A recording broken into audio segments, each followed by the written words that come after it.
ఆంధ్రప్రదేశ్ రాజకీయాల్లో మరోసారి మాటల యుద్ధం మొదలైంది. సినీ నటుడు శివాజీ మాజీ ముఖ్యమంత్రి జగన్మోహన్ రెడ్డిపై తీవ్ర స్థాయిలో విరుచుకుపడ్డారు. తన తాజా చిత్రంపై జగన్ మద్దతుదారులు కావాలనే విషప్రచారం చేస్తున్నారని ఆయన మండిపడ్డారు. రాజకీయ నేరగాళ్లు చట్టసభల్లో ఉండటం దేశానికి ప్రమాదకరమని, ఈ విషయంలో ప్రధాని మోదీకి లేఖ రాస్తానని ప్రకటించడం ఇప్పుడు రాజకీయ వర్గాల్లో కలకలం రేపుతుంది.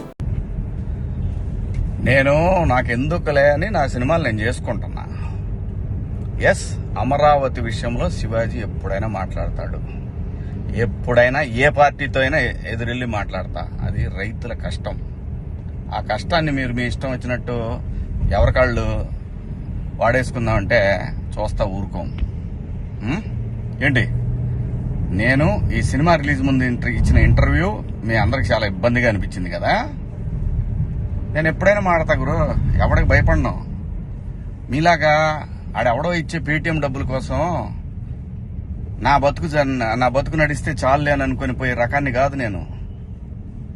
అలాగైతే మీ అందరూ తెలుసోలేదు, నేనే ఒక వ్యవస్థను ఏర్పాటు చేయగలిగినోడిని నేను కాదు. ఈ బతుకిచ్చింది మనకి జనం, అది నాకైనా రాజకీయ నాయకులకైనా. మధ్యలో పేటీఎం గాళ్ళు ఉన్నారు చూసారా మీరు, మీ అందరూ ఈ సినిమాని ఆపగలరేమో, మీరు శివాజీని ఆపలేరుగా. ఏంటి, సినిమాని ఎలా ఆపగలరు మీరు? మొత్తానికి ట్వీట్లు వేసి ఇన్స్టాలో మీ ఇష్టం వచ్చినట్టు రెచ్చిపోయి సినిమాకి కొంతమంది ఇక్కడ రెగ్యులర్ గా రివ్యూలు ఇచ్చే వాళ్ళతోటి రాపిచ్చేసి కింద కామెంట్లు పెట్టిచ్చేసి, ఒకడైతే వాడికి ఒక 100K సబ్స్క్రైబర్స్ ఉంటాడు. సినిమా రిలీజ్ కూడా కాల. ఆశ్చర్యపోయాను నేను. ఏంటి ఏదో తేడా కొడుతుంది అనుకున్నా.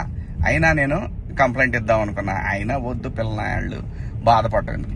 కానీ రే, పేటీఎం బ్యాచ్ నన్ను తగులుకుందాం అనుకుంటే మీ ఓడికే ప్రమాదం. గుర్తుపెట్టుకోండి, నేను జనం కోసం బతికే మనిషిని, జనం డబ్బుల కోసం బతికే మనిషిని కాదు.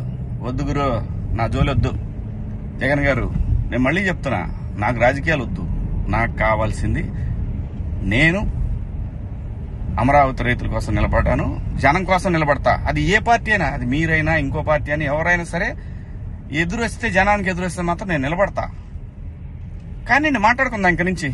నేను డైరెక్ట్ గా అడుగుతా పిఎం గారినే, ఈ దేశంలో సిబిఐ మీద నమ్మకం ఉండాలంటే, సిబిఐ మీద నమ్మకం కుదరాలంటే ఫస్ట్ కేసులను రాజకీయ నాయకులందరినీ కూడా పక్కన పెట్టి, రాజకీయాల నుంచి పక్కన పెట్టి, వాళ్ళు మంచోళ్ళ చెడ్డోళ్ళ అని తేలిన తర్వాత వాళ్ళని పాలిటిక్స్ లో ఉండే విధంగా చేయగలిగితే బాగుంటదని పిఎం గారిని కూడా అడుగుదాం అనుకున్నా. ఇక నుంచి మిమ్మల్ని రోజు అడుగుతా. ఇక నుంచి మీకు రోజు నా జోలు రావద్దు. నేను నా బతుకు నేను బతుకుతున్నా, నిజాయితీగా బతుకుతున్నా. ఏ రాజకీయ పార్టీ దగ్గర పోయి చేయి జాపలా. మీరంటే భయపడతామా? ఏం చేస్తారు అబ్బాయి? మీ గవర్నమెంట్ ఉన్నప్పుడే ఏం చేయలేకపోయారు. నన్ను ఎందుకు చేయలేకపోయారు తెలుసా? పైన నేచర్ ఒకటి ఉంది అబ్బాయి. రప్ప ఇవన్నీ బాగుంటాయి వీడియోల్లోనూ వాటిలో చూసుకోవటానికిను ఎగేసుకొని మనం భుజాన రేపేదో జరుగుద్దని ఊహించుకుంటే. మనందరికంటే ప్రకృతి గొప్పది అబ్బాయి, గుర్తుపెట్టుకోండి. అయినా వ్యవస్థ గురించి ఆలోచించాలి కానీ, ఎవడో ఒకటి డబ్బు సంపాదించుకుందాం జనం మీదని వాడి కోసం వాడిచ్చే 1000 రూపాయలు, 4000, 10,000, 20,000, 1,00,000, 2 లక్షల రూపాయల కోసం ఎంతమంది భావితరాల భవిష్యత్తు ఆడుకుంటారా మీరంతా? బుద్ధుందంటారా మీకేమన్నా? మనందరం ఏమి లేకుండా ఇంత దూరం వచ్చాం కదా. మాట్లాడుకున్నారా అబ్బాయి? రేపు నుంచి మాట్లాడదాం మీ నాయకుడి గురించి, మీ పేటీఎం బ్యాచ్ గురించి. ఇంకా ఉన్నారు, తీస్తా. ఇప్పుడు దాకా సైలెంట్ గా ఉన్నా నేను. మీరు నా బతుకు దాకా వచ్చారు చూసారా, ఒక్కొక్కటి చూద్దాం, మాట్లాడుకున్నారా అబ్బాయి?